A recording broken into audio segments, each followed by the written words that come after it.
In other world news, the United Kingdom has pledged an extra $620 million in new military supplies for Ukraine.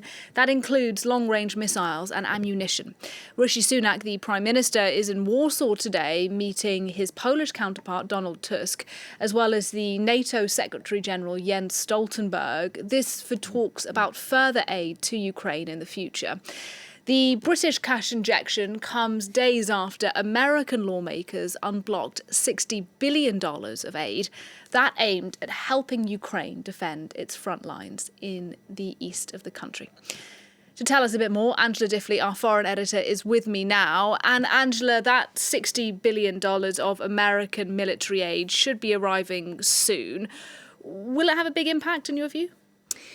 It has certainly, it looks, changed the mood in Ukraine. They were getting very worried.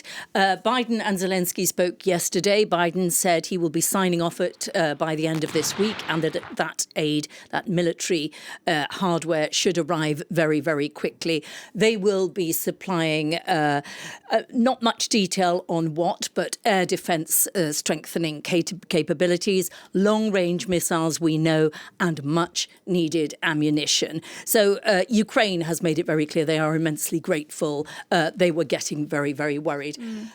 We've also seen, you mentioned Britain today, around 500 million, 600 million extra money being pledged. That takes it to about 3 billion from Britain, which matches roughly what France has given. Britain is very keen to play its part on Ukraine.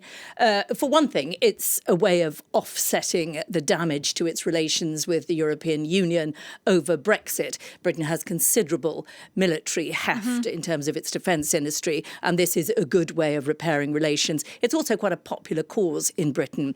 As for the European Union, they have become acutely aware, there was a meeting yesterday, acutely aware that they cannot rely on the United States. Donald Trump could get in November. By 2025, they really need to have upped their game within Europe. They had pledged in January, had given about 73 billion or 93 billion, comparing favourably with the US.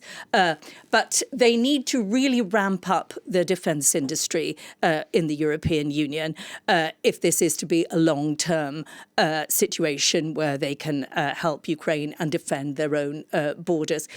There is sign of a renewed push in Ukraine. Something interesting which has happened is that the foreign minister, Kuleba, has announced that there is to be a clampdown on conscripts, because no matter how much hardware is delivered to Ukraine, it is at a disadvantage in terms of military fighters compared to Russia. And there are about 860,000, nearly 1 million Ukrainian fighting-aged men in European countries who should be fighting, according to the Ukrainians. And so consular services are to be cut to those men, and there will be efforts made to track them down and get them to Ukraine so that they will not be dodging Ukrainian conscription.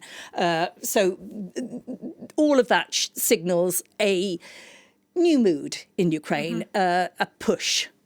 Well, let's talk about what's happening in one particular place in Ukraine. This is Kharkiv, the second biggest city in the country in the northeast. Now, some rather spectacular footage emerged yesterday. I think we'll show our viewers it in a moment. It shows a television tower that was snapped almost in two. Now, Kharkiv has been the scene of a number of Russian attacks in recent weeks. So is this a new development we're seeing there?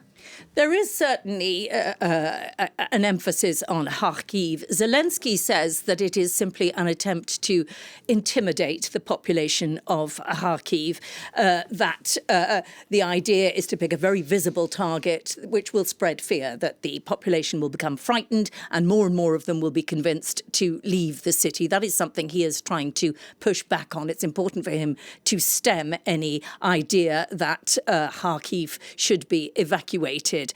From the Russian point of view, Kharkiv is the second biggest city in Ukraine. It's about 1.3 million people. It is enormously important to the economy, to electricity supplies, and their intention, of course, is to disrupt disrupt communications. They say that there were air defense communications in the TV tower. We don't know, but that's what they're saying as the reason for targeting it. It's not clear whether they plan to try to capture Kharkiv. A lot of military experts suggest that would be far too costly in terms of manpower and money, but they are certainly looking to intimidate the population. Angela Diffley, thanks very much indeed.